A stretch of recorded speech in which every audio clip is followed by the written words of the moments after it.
Hi, I'm Tom. This is Lucy, and this is Kitty Help Desk.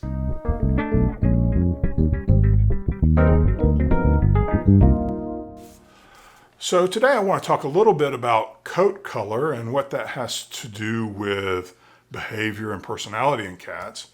For the most part, it really has almost nothing to do with behavior. You will read lots of anecdotal things about how dumb orange cats are, and like the orange cat with the one brain cell, that is so mean. I don't understand that because it's absolutely not true. You'll read things about tortitude, where tortoiseshell cats are supposedly have this sassy attitude. Absolutely untrue.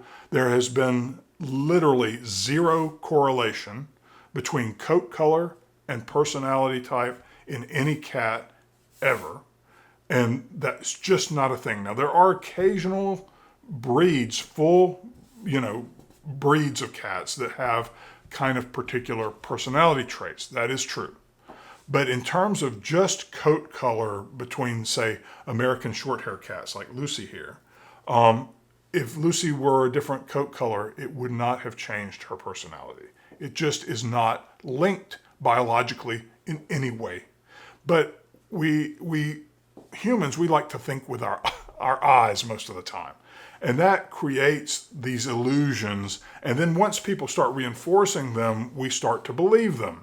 And then it becomes a sort of a self-fulfilling prophecy where we see it even when it doesn't really exist. But there is one particular coat color that I did want to mention because it can have a tremendous effect on a cat's behavior, not because of the coat color, but because of a particular biological trait that goes along with that coat color. And that is the all-white cat. You may or may not know that all white cats are predisposed to be deaf. There is something genetic about the coat color that is linked to the genes that control their hearing. And so the Cornell Feline Health Center has put out statistics, and what they said, and I have my note here so I don't get it wrong, of white cats with non-blue eyes, any eye color other than blue, 17 to 22% of them are deaf. With white cats that have one blue eye, 40% of them are deaf. And white cats that have two blue eyes, 65 to 85% or more are deaf. Now that's a tremendous statistic, and one that most people don't really know about. Like I have run into a number of clients. Sometimes I don't always focus on coat color when we start out our conversations. I had one recently where we were almost at the end of the consult, and suddenly the cat ran by the camera and she looked white, and I said, "Oh, was that her? Is she completely white?" And they were like, "Yes." And this cat has been extremely stressed out.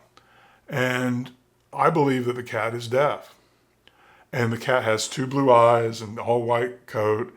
And so the family is pursuing this with their veterinarian to get her tested just to see if that's the case. But that can explain a lot because cats who are deaf often get surprised by interactions with people or other cats. Just, the fact that they can't hear someone approaching means that someone could come up behind them and touch them without warning, and that's a huge, startling surprise, and it can make them feel very insecure.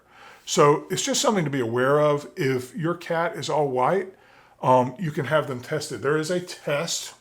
It is called the Brainstem Auditory Evoked Response Test. It's a fairly expensive test, but your veterinarian can actually do this test and find out definitively if your cat is deaf or not. Now, there are a lot of ways that you could try to test this yourself.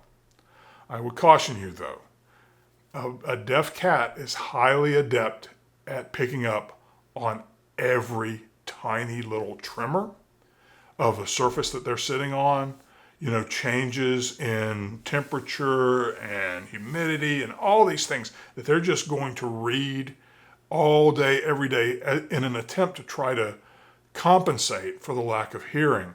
Even just sitting on a bed, if you're sitting on the bed with them, let's say you're going to try crinkling a piece of paper behind their head to see if they turn around, see if they can hear. Great. But when you move your hand and you're sitting on the bed with the cat and that bed goes very tiniest amount of movement, I'm willing to bet that that cat's going to feel that movement and respond to it, because they have to be at a heightened level of awareness and response to just about every stimulus that they encounter, especially motion, anything they can feel. So they're going to be like instantly turning around and you'll be like, oh, they can hear, but maybe they can't. So it's very important to involve a veterinarian in this if you can. And even if they don't do this bear test, then at least have them, try to produce a test in a clinical setting that, really thinks in terms of minimizing all of those other potential inputs that could be distracting and could be misread as hearing for the cat. It can really change the way you interact with a cat. You never really want to touch a deaf cat until you ask for their permission and see that they see you.